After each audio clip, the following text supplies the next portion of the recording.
Hello, everybody, and welcome back to the Dan and Brian Show on the WICR Radio. I'm your co-host Brian, I'm Dan. and we will get right back into it. Just for a starter, if we seem a little, sweaty, a little not prepared, we just came back from playing basketball, so that's why we're a little tired right now. But a little tired. We might look kind of gross, but it's okay. We'll get drier as the show goes on. Yeah, exactly. So in recent news, Ben Simmons hit a three. Yeah. So to get back into other things, we could start by saying that the New York Giants are playing tonight. Yep. Against the New England Patriots. Yes, sir. So first of all, let's go with predictions. Who wins the game? I'm going Patriots. I mean, Same. as much as I would like to see Daniel Jones pull off something as heroic as this, Yeah, I just don't see it now. They're one, undefeated. Yep. Two, maybe the best defense in the league. Yeah, I would say so. And three, the Giants are missing Sterling Shepard, Evan Ingram, and obviously Saquon Barkley's not back yet. A lot of playmakers. They actually I got a notification. They just called up one of their practice players, running backs, to be the second running back today because everyone's hurt. Oh, really? So they have Saquon out, and then their second running back, I forget his name. I'm blanking on his name right now, but he's out too. Okay. So now they had to get their third string basically, and then bring up this kid from the practice team. Yeah. So, wow. Not looking good. So may be bad. Yeah. Probably a loss tonight, but it's okay. I still think I'm optimistic about it. I'm okay with losing as long as Daniel Jones plays well. Daniel Jones that's the one good. thing I care about. Yep. Especially that goes for the whole season too. I could care less about our win-loss record this season. Yep. As long as Daniel Jones shows that he has potential, and he has been showing that. Yeah. So I'm excited. So just for a background for everybody, me and Dan actually had a kind of heated argument about Daniel Jones when he got drafted. We did last year. Yep. I was not high on. Well, I was kind of high on Daniel Jones, but I was so high on him because the Mannings came out, and I love Eli Manning, and the Manning family came out saying this kid is going to be special. Like, we really like him. And so that's why Eli brought us 2 Super Bowls. I trusted in his word. Right. So I was very optimistic about him, but then again, he is a player from Duke. It's not a big football school. Yeah, that's how I saw it. I will admit, I was very, very hard on Daniel Jones. I was one of those Giants fans that, freaking out. Yeah. I was one of those guys, but I must say, from what I've seen so far, I'd say I'm wrong about what I thought about him. Yeah. Absolutely, because I thought he was going to be bad. I really thought he was going to be bad. Yeah. So, we'll see what happens. No promises. Dan was a big believer into tank this year to get Tank for Tua, baby. Tank for Yes, Tua. sir. Doesn't look like that. Looks like he's going to the Miami Dolphins. Yeah, absolutely. Yeah.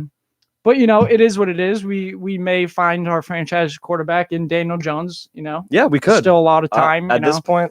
I think it's looking good so far. It's looking very good. Yep. But so to finish off that, they're playing the Patriots tonight in New England. So doesn't look great for the Giants, but it is what it is. As long as Daniel Jones looks good against probably the top defense in the league, that's good. Yeah. I'm that's cool all. with that. That's all we're looking for, especially without Evan Ingram and Sterling Shepard. Exactly. 2 of his top targets. Yeah, definitely. So to get into it now, that was the NFL. Now we're going into the MLB. So the Nationals are kind of the big topic of the MLB right now. Big surprise. They just won, hit a walk-off. Well, it went into extras, and they were technically a walk-off, but not officially a walk-off. But I stayed up. I got the Bleacher Report notification that they were going into extras tied at 10. And the whole time, this entire year, I thought the Dodgers were going to win the World Series, if it wasn't the Yankees, of course, because I thought after losing the past 2 years, I thought this was their year. Yeah. And to be knocked out like that, extra innings, they walked they walk Juan Soto, who is probably the most dangerous player on their team. Which is like a smart baseball move. Because there was no outs, so they do it to get the force, and the next guy up takes 3 pitches to hit a grand slam. And then there goes your season. Like that's where you go. And yes, the Dodgers obviously didn't want to go out that way, but you just got to look at him and be like, all right, that's a good hit. That's a good, oh, definitely. We're going to pitch to you. No one thought that was going to happen. Yeah. So, But it is what it is. Yeah, so, I'm happy for the Nationals. Yeah, I think I'm shocked. After they got rid of Harper, I just thought they were going to fall into irrelevancy for the next they did very well. Yeah, they did really well. Very, very well. Yeah. I mean, did very, very well. They are. Yeah, they're still in it. Yeah, they're 4 going. wins away from the series. And so the New York team here, New York Yankees, now they're on to the next round. Who do you want to see them matched up against? I think I know who every New York Yankees fan wants to see them matched up with, but what do you think? Right now, I mean the Astros and Rays game's going on right now. Obviously I'd prefer going up against the Rays. We've had I'm pretty sure we were positive against them in the season. Actually, I'm certain we are. Yep. And I'd rather face Blake Snell, and then I forgot they have a couple other good guys, but I'd rather face Blake Snell and then some good pitchers than Greinke, Verlander, and crazy. And what's his name? Garrett Cole. Say the Astros come out of this, Verlander's not getting taken out with 3.5 with 3.5 innings. He's not gonna. It's not gonna happen again. That performance, it's not gonna happen. Not gonna happen again. So that's why we're like, please have the Astros. Please. Yeah. I mean, we lost to them 2 years ago. 2 years ago. Yeah, right. Last year was the Red Sox. The Red Sox. And the year before that was the Astros. In 7. In 7, yeah. So but I believe the Yankees, Astros, Rays, whoever we're facing in the World Series, I think we're still very hard to beat. Yeah, for if sure. we get to if our starting pitching, because that's our biggest question right now, is our starting pitching. If they get us to the 6th inning with a lead, I think we're winning. Yeah, with our bullpen, they just need to pitch 5. Just 5 solid innings. 5 or 6 innings. Just give us a lead or the tie. Yeah, and we'll take the hitters will take care of the rest. That's what they need to get through. And it's just whether they step up or not. Yeah. Yeah, but I think I really I don't want to jinx anything, but I really think this is our year. Yeah. I just think for the past few years it's just been building up to this. And I think this is the most championship team we've had in the past years that Judge, Sanchez, although they started becoming superstars, this is the most complete team we have. Now, of course, easily, we can have better starting pitching, but we've got Encarnacion. Yeah, we've got Didi's even better. Glaber's better than last year. Gardner's still tearing up. Yeah, the league. Gardner. This was one of his best seasons in a while. And the thing that's crazy, I think we actually talked about this off air, that I believe this was Gardner's last year. Yeah, I was under the same impression. He was either going to retire. I don't see him going to another team, but let's say he just wants to. I didn't see him being with the Yankees after this year. Yeah. Now, I mean, he's still playing at a very, very high level. Oh yeah, he's good defensively. He's clutch. He can hit the ball. He can hit the ball. He's smart. He's a veteran. He's a veteran presence. A lot of people talk about I know a lot of people don't like the whole banging with the bat. But that's just a veteran move to get the team riled up. Yeah, it really a bad is. move by the umpire. Everyone's down. He just did what he did to get everyone raise morals and everything. So he's important in the locker room.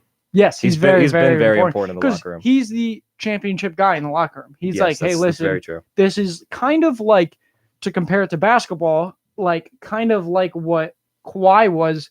Now, I've heard talks about Kawhi in the locker room on the Raptors championship run, and him and Danny Green were the only two in there that have won at the highest level, and they were telling everyone, when we lose, don't get too low, but when we win, don't get too high. You need to stay completely even keeled, and that's how we're going to win this championship. And just like LeBron in 2016, when they're coming back from 3-1, he was like, listen, it's already written. We already won the series. We just got to calm down and keep. That's what Gardner needs to do and does for this Yankee team. He's calm down. We're all you guys are all young. Just calm down, play baseball. That's all we need to do. Just play baseball. Yeah, he's very important for the young guys. And another one is CC Sabathia is still pitching now. He may not be at the highest level, but he's still a championship pitcher that, again, can show the starting pitchers this is what you need to do to put our team in position for our dominant bullpen to take us to the World Series, basically. Right. And that's all we need to do. Yeah, he's supposed to pitch in the championship series, which Yeah, I mean, I think he should. I'm excited for that. Yeah, I think he should too, because last year, I think it was the first round last year. He pitched a gem. I forgot what game it was, but he pitched a gem. So yeah, I'd give him a start. I would definitely give him a start, especially if we play like the Rays. Yeah, like what's the harm gonna do? Yeah, especially like I say play him if we have a 2-1 lead or something like that. Yeah, you know, sure. Like play him when we have a lead in the series if we do, and put him in there and have him guarantee a win. Not guarantee us a win, but I'm saying like could get us a win. Could get us a win. He can still pitch. Yeah, so. and if he shows he could pitch in the championship series, that's just another one in the rotation for the World Series. Exactly. So yeah. So yeah, cool. Anything else you want to mention about the Yankees? No? That's about it. Yeah. That's MLB. Okay, so yeah, we'll talk about that next week. See what happens within the week. Mm-hmm. In the MLB. But to get back to our main sport, basketball. The first topic we have for today is top 5 championship teams ever, and we're just going based off talent. More or less, yeah. How I arranged my list was the teams that like performed the best, kind of, and then just the teams that like I don't know how to describe it. I guess it is talent. Talent in a sense, yeah. Yeah. Okay. Like these championship teams would beat most other championship teams. Championship teams, yes. Okay, so let's just get into it. Who do you have for your first one? So at number 1, I have the 96 Bulls. Michael Jordan, Pippen. In the middle of their second three-peat, MVP Mike again. MVP Mike, Pippen by his side once he really developed his offensive game and everything. Yeah, I think that's probably the most dominant team ever. Yeah. I just think from top to bottom, you had Steve Kerr on that team, Dennis Rodman. You had so many people on that team that were like, you could feel confident putting them in at the end of the game. Yeah. And being around Mike. Yeah. Now, obviously, Mike was the main guy. Course, yeah. But I mean, of course, without that supporting cast and with that, you don't know that they're that dominant. 3 in a row. Especially Rodman. Especially Rodman. He kind of gets underappreciated. I mean, I guess now that like analytics are a thing and people can really see how he contributed. Yeah, I think he's more appreciated now than ever. Yeah. But I see what you're saying in a sense that he was maybe the best defender of all time. He's up there. One of the best defenders, one of the best rebounders. Probably the best hustler. Best hustler of all time. So yeah, that team was very, very good. Yeah. Very, very good. Yep. So the second one is, we talked about it, is the 17-18 Warriors with Kevin Durant. Mm-hmm. I mean, it kind of speaks for itself. Yeah, what is there to say? You had a 73-9 team. Adding the second best player in the league. And then you added the second best player in the league, who some people believe was the best player at the time. I don't, but like some people do. Yeah. And the most lethal scorer maybe ever. Yeah, I mean that team was unbeatable. Yeah, I can't think of many teams. Even the 96 Bulls. That would be a good series. It's very hard to say that because just for the simple fact that it's 2 completely different games. Exactly. There was fouls that Dennis Rodman was committing on people that he would get ejected for today that were just common fouls back then. Hand checking was a huge thing. Mm-hmm. The 3-point game as well. That's what the advantage for the Bulls was the defensive part. But the advantage for the Warriors is the Bulls don't know how to play defense they wouldn't realize they don't realize the second Steph Curry steps over half court, you have to guard him. Yeah. And same with Kevin Durant. They didn't have a 7-foot guard basically in their league at that time. It's very true. It's insane. Yeah. It's insane. The Warriors for the past few years have just spoken for themselves. Yeah. Everyone knows that. Yeah. So third on the list, I have 1986 to 1987 Lakers, better known as the Showtime Lakers. Magic, Kareem, James Worthy. Mm-hmm. That's maybe the most talent on one team that worked best together, because like what I mean by that is like, if you go down the line if you compare the Showtime Lakers and the 96 Bulls and you go position by position by position, I would give probably the advantage to the Showtime Lakers talent-wise. Yeah. But it was just the 96 Bulls were so good as a team, and Mike was so good that's why they're at number 1, and the Showtime Lakers are at number 3. But they were the most fun team to watch ever. That's Magic Johnson was obviously the key part of that whole thing. Yeah. He is the best passer ever, I believe. Yeah. That whole thing in the 80s with the Lakers and Celtics basically revived the NBA. Yeah. Basically saved the NBA. Yeah. So, I believe it did. That's also like another reason why I put them on for like influence as well. Yep. I would agree. And that Mike's team was the 96 Bulls. Like Mike was the first person you could look at and be like, he's the undisputed GOAT. Like, this is like basically Jesus walking around a basketball court. And that's why he was so special. And that's how he changed the game. Mm-hmm. Steph Curry and the Warriors and Kevin Durant, that's the first most dominant super team ever, easily. So they changed the game kind of like that. And I don't know if you could say change, but they like basically stopped the game for a while, That's true. Yeah. And that Steph's whole thing was #ruin the game for a while. Because that's what everyone said. Yeah. And I'm not saying that was a bad thing, because a lot of people say that in a negative way, but I don't think it is. I think it was great for the league. I think a lot of people always tuned in to Warriors versus LeBron, and see if LeBron could pull off something, nobody else would. Mm-hmm. So and then obviously the Showtime Lakers against the Celtics. That's why I think we should put this as kind of a slash for the Boston Celtics. I think the Showtime Lakers were good, were better, but the Boston Celtics were right there. They were winning championships over them, and they were throughout the whole 80s. Yeah. So yes, they did save the NBA because it was looked at as not a great league until they got there. Yeah, they made it exciting, made it fun to watch. Yeah. So, and then so that was number 3. Yep. And then number 4. Number 4, we have the 2000 to 2001 Los Angeles Lakers. Los Angeles Lakers. Kobe, Shaq, Rick Fox. The most dominant. Who's their guard? Ron Harper, right? Ron Harper. Yeah, man. That's the most dominant duo of all time. Yeah, the best 1-2 punch in the history of the NBA. It's insane. You had Shaq in his prime, which is because he went to play with. I mean, he played with a lot of superstars. Yeah, he played with Penny Hardaway, who in Orlando, who Shaq was still young, and so was Penny. And I think if they stayed together, they would have been a Shaq Kobe kind of thing. But obviously things happen in Orlando. Shaq gets sent to LA, and instead of it literally being, now I think Kobe's better than Penny, but Penny Hardaway was still nasty, and he was very good. Very, very good. His name doesn't get brought up enough in my opinion. So it literally, like, Kobe kind of took Penny's spot, and it was like Kobe was still young, and he was coming out as kind of like the Black Mamba, everyone was starting to realize, like, oh man, this kid is really something special. Mm-hmm. And Shaq kind of just came in and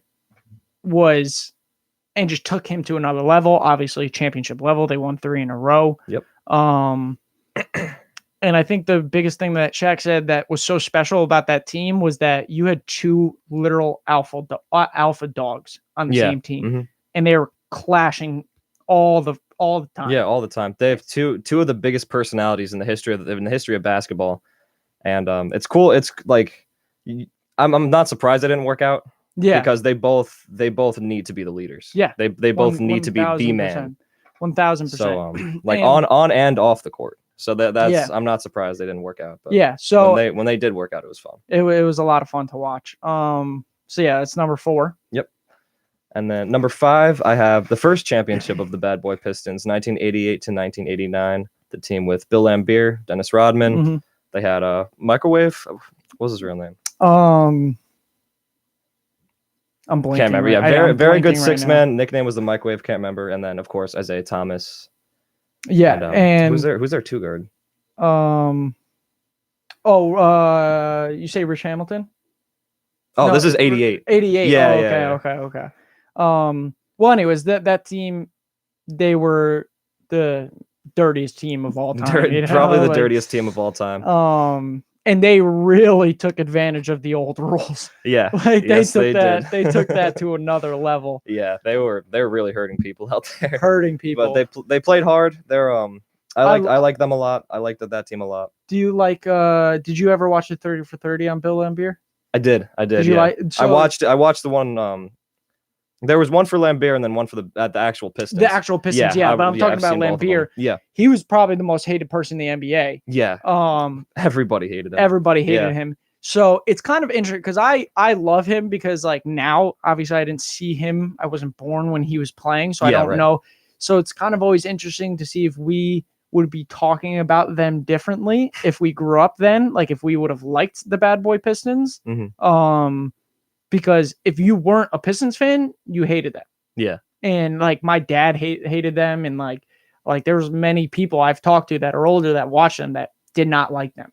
And now can say like, oh yeah, they're like one of the best teams ever, but they hated them. So like, that's why it's always interesting to see like, oh, would I be talking about Jordan differently if I saw him growing up? And what I talk about, like that's all true. These different things. So like Bill Laimbeer is one of those like, Laimbeer is just so hated. Like the thing with this team, like Rodman was like a hustle guy. Mm-hmm. He played physical, but like Laimbeer played just dirty. Laimbeer was a dirty player. He was good. And he didn't care. But he didn't care at all. He didn't care. He didn't care what anybody thought. He didn't care what kind of they didn't hand out fines back in the days, but I'll say fines, but no, he just didn't care. Yeah. I mean, he would be exiled from the NBA if he played. Oh, if he played today, he would easily be out of the league. Yeah, within a game or something like that. Like, but no, that team was awesome. That team was definitely awesome. Cool. And then so that's the 5 for our championship teams. That's pretty hard to beat, I would say. Yeah, I'd say we have a pretty solid list. Now there are a couple repeats like other Jordan teams or the Warriors when they were 73 and old. They didn't win that. But like the biggest person that's not in this list and has made the finals so many times is LeBron James. True. But the only reason we didn't do that was because he had to put historic performances on. Yeah. It wasn't the team, it was LeBron. That's why, except for the Heat. Yeah. I was actually really close to putting the 13 Heat down instead of the Pistons. Yeah, that was a very dominant team. The thing with it just they don't have such a complete team. Their benches were always not great. Mm-hmm. It was just them 3 and then just like role players and shooters and that's exactly why if you match it up to these other championship teams. Now we're not saying they would lose against these championship teams. We're just saying, still LeBron, it's still LeBron, D-Wade, and Bosh. Yeah. But if you line it up talent by talent, there's other teams that outweigh them. These look much better on paper than basically any LeBron championship team. So yeah, cool. So our next topic is, what are we doing next? Takeaways from the preseason. From the preseason. So let's start with let's start young. Let's start with the Pelicans. Sure. Sounds good. So the Pelicans played who did they play yesterday? They played the Bulls yesterday. And then they played the Hawks for their first game? The Hawks, the first game, yes. I was trying to think. So I watched the first game in class, actually, which is not great, but, it happens.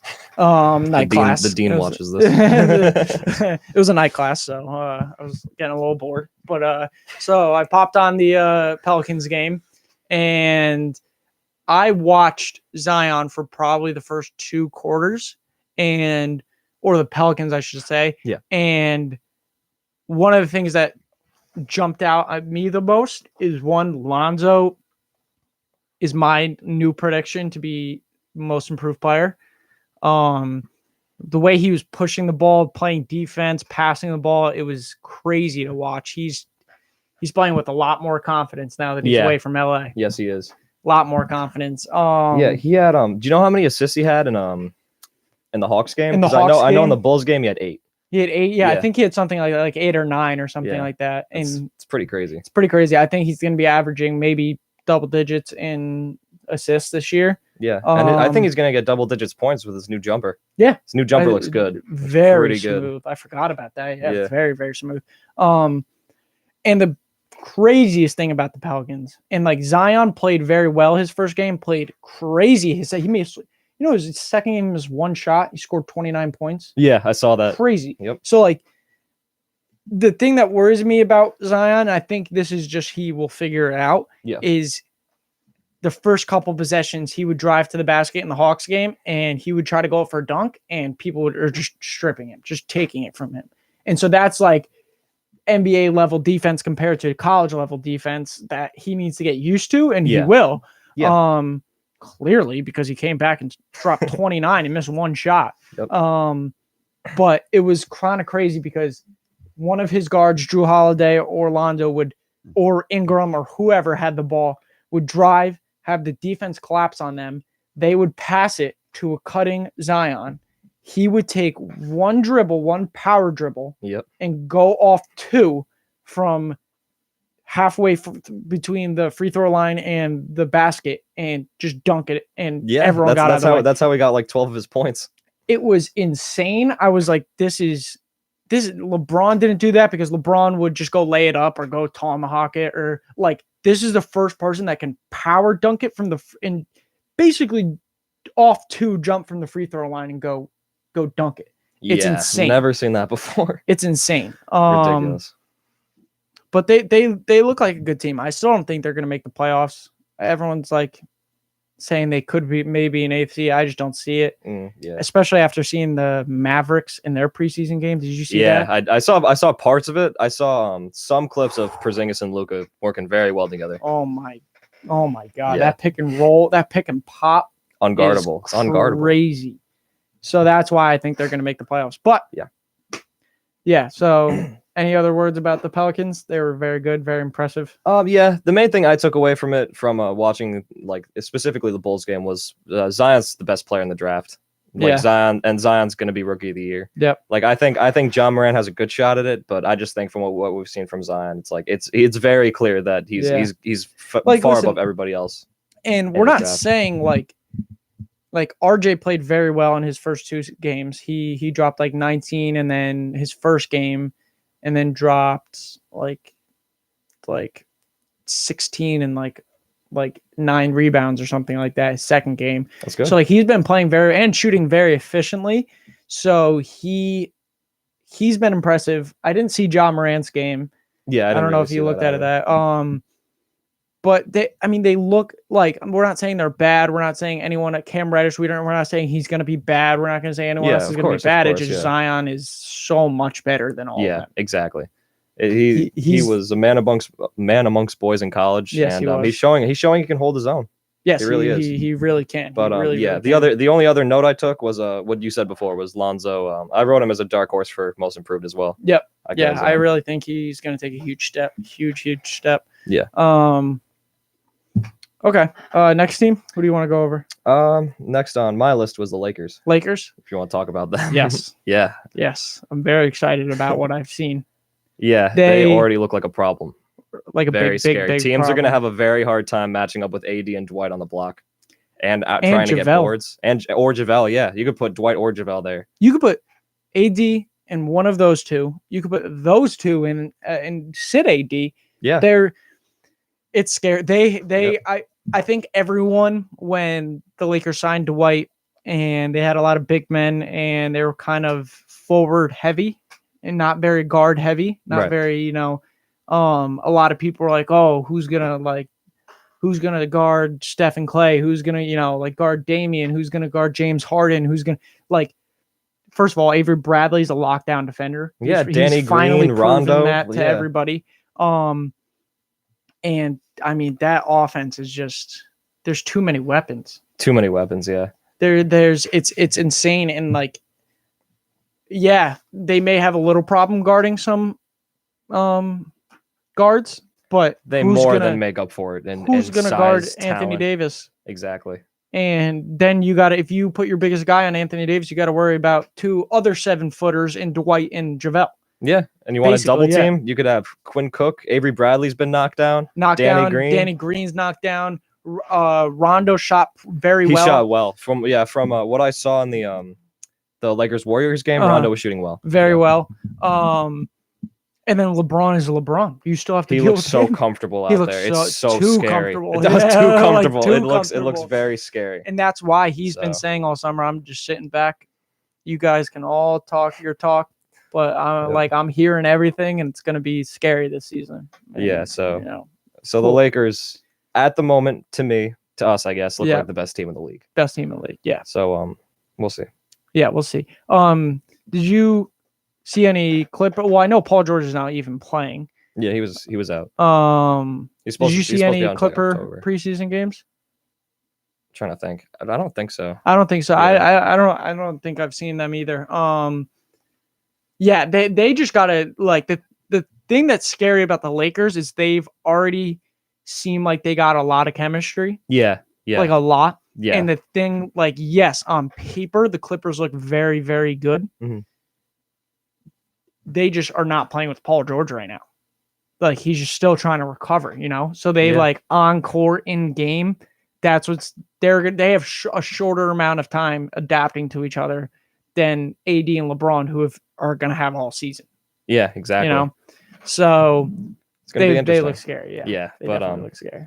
So yeah, we'll see when the season starts. The one thing I didn't like, which you may disagree with, I didn't like the whole consider this a warning NBA on the tweet. Yeah. I thought that was a little ridiculous. I mean, I understand it. Like, I don't care. Like, I don't care that much because, like, just Twitter. But, like, I think the Bucks. Did you see what they responded? Yeah, consider this a preseason game, NBA. Yeah, exactly. Like, you can't get too excited. You can't get too excited about a preseason game. Playing against the Warriors with no good big men. With no good big men, but I understand that, like, you can, as a Lakers fan, as an NBA fan, you get excited. Yeah. But obviously, once day one of the regular season comes, it's resets to zero. Everyone resets to zero. So we got to watch out for that. But it's definitely a good start. It's not a bad definitely start. a good start. Not a bad start. Not a bad start at all. Yeah. So any other games on? Yeah. So aside from the Lakers, I took some notes on the Warriors here. Okay. And we could talk about the Warriors. Yeah. The one thing I noticed is the poor depth. Yeah, they don't have the bench that they had during their championship years. Nope. No Quinn Cook and no Sean Livingston. And no Iggy, Andre Iguodala. Yeah. They took and no Clay on the floor. So I think it's going to be a very heavy burden on Steph this year.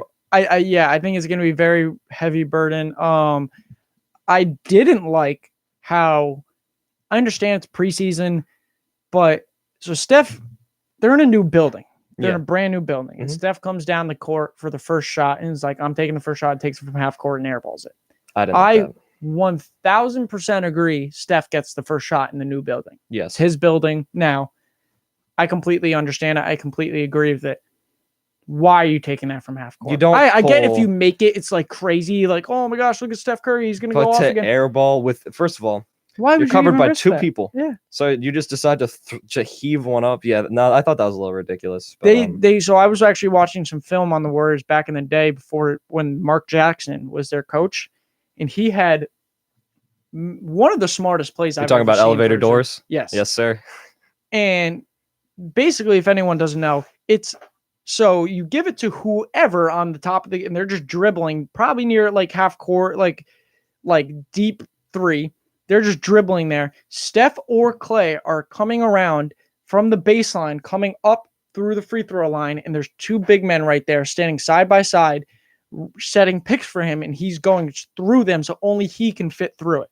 And then he gets a wide open shot at the top of the key. Why not run that? Exactly. For the first play and get a wide open three for Steph Curry so he can hit that. And all the loyal fans are going to see that and be like, I remember this. Yeah. I remember this. They ran it with Clay and Steph like 10 times a game. Easily, more than that probably. And it worked every time. Yeah. It was what that's why this is a whole different topic, but that's why I don't think Mark Jackson should have ever gotten fired. But it is what it is. They could have gotten those rings with no coach. Yeah, they didn't really need a coach. But yeah. So it is what it is. But yeah, so the Warriors were a little concerning because it really felt like, you're right, with depth, and it really felt like it was just, if you shut down D'Lo and Steph, Who's gonna score? Who's gonna score? Yeah, but I think Draymond still looked good, and yep, they struggled with size a lot. That they were playing the one game I saw them. They were playing against the Lakers, but they didn't have any answers. No big no answers. And like Willie Cauley-Stein is there, and I think that was a great pickup. I think he's great. He just needs help. Yeah, because Draymond is Draymond is basically is a point forward. Now he can, I believe, body anyone and defend anyone in the league. He's one of the best defenders in the league. But it's the fact that on offense, if he's at the top of the key running the offense and Steph Curry comes off a pick, he throws up a shot and he misses it. Only Willie Cauley-Stein is down there trying to get a rebound. Yeah. That's a problem. And if Lakers, they're not getting that rebound. Clippers, they're probably not getting that rebound. No. The championship teams against Capella, he's not getting that rebound. Oh yeah. So that's why it's a little scary. Yeah, Willie Cauley-Stein was a good pickup for getting you into the playoffs. Yes. I still think the Warriors could be a 7th or 8th seed. Yes, 100%. But I think they're a first round team. Mm-hmm. I mean, it's the preseason, of course, but right now, from what I saw, but we're not even talking about what we've seen in the preseason game. That just kind of opened our eyes to what their weaknesses are. Yeah. And I mean, depth is a huge thing and this is where the preseason where you watch the bench players more than the starters. Yeah. So that's scary that they can't switch out as much as they used to be able to, but we'll see what happens. Yep. And then I had some stuff on the Bulls. Okay. I don't, but I just had some quick stuff. Zach LaVine is right now. I mean, I told Brian this before, just to mention this. My new pick for most improved is Derek White on the Spurs. Oh yeah. But I think right behind him is Zach LaVine. Zach LaVine. I think Zach LaVine might average 27, 28 points a game this year. It's very possible. Yeah. It's very, very, very possible. He is a workhorse. Mm-hmm. He never leaves the gym. Yep. And he kind of came into the league as just a dunker, like a person who's crazy athletic, who could shoot and was a dunker. Yeah. And he's developed his game to a whole different other level. Yeah. Whole different He level. can create his own shot. He's knocked down. He can still dunk like he used to be able to. How was Lauri Markkanen in that game? I didn't really see him too much. No, I think he made a few threes. Just did his probably didn't play him that much. Yeah, one person I did notice was Kobe White. Kobe White. He was shooting well. He was he was being like a true floor general. He was looking like a really good point guard. And already he looks better than Chris Dunn.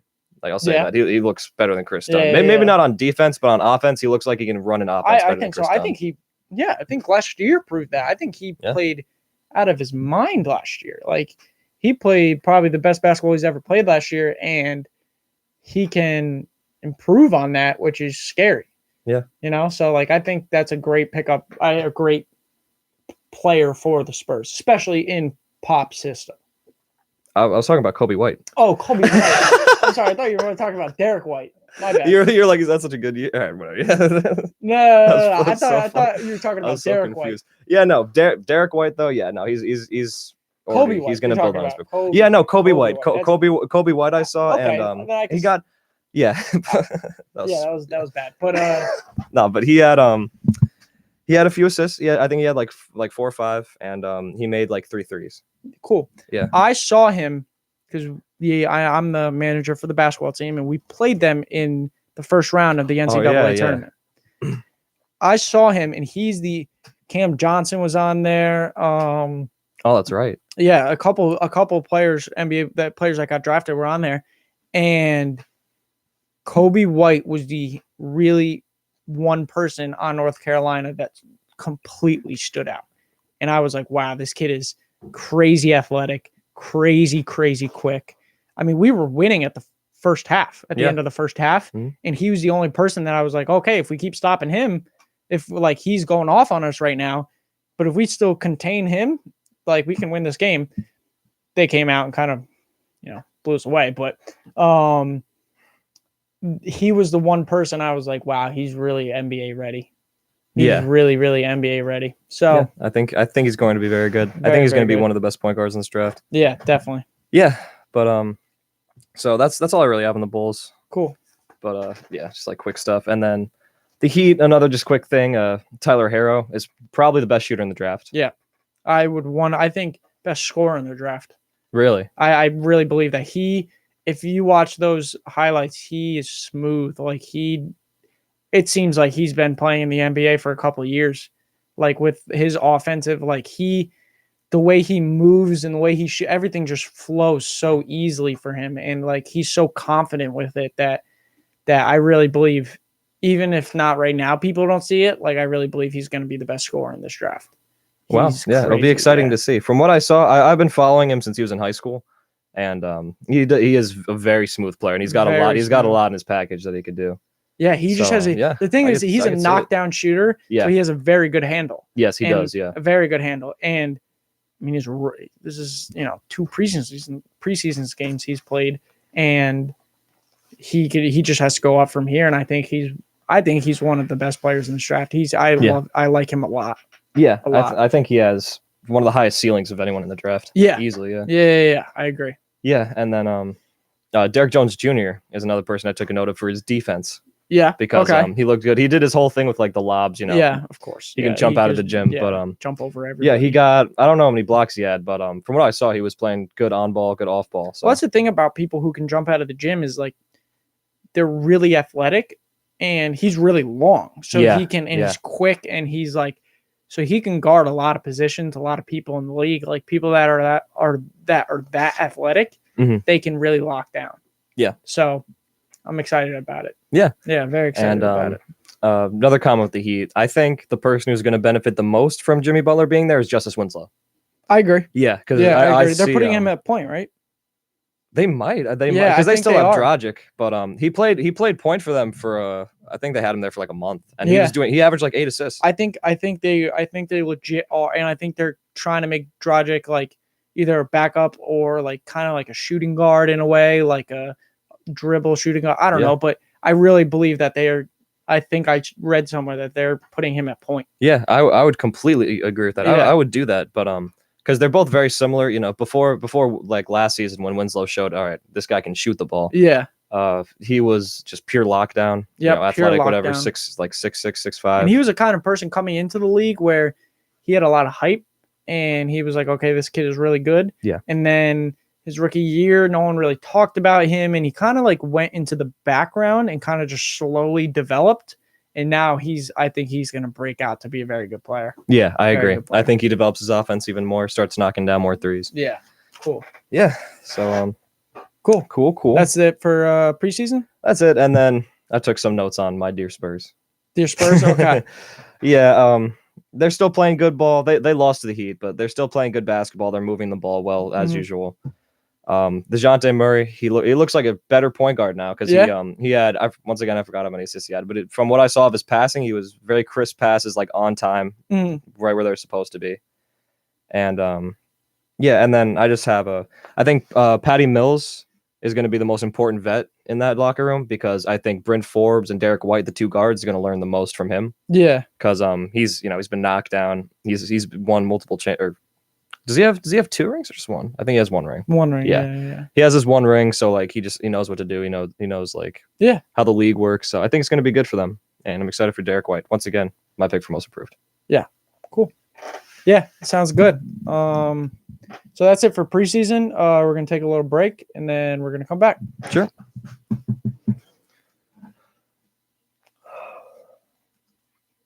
Oh man.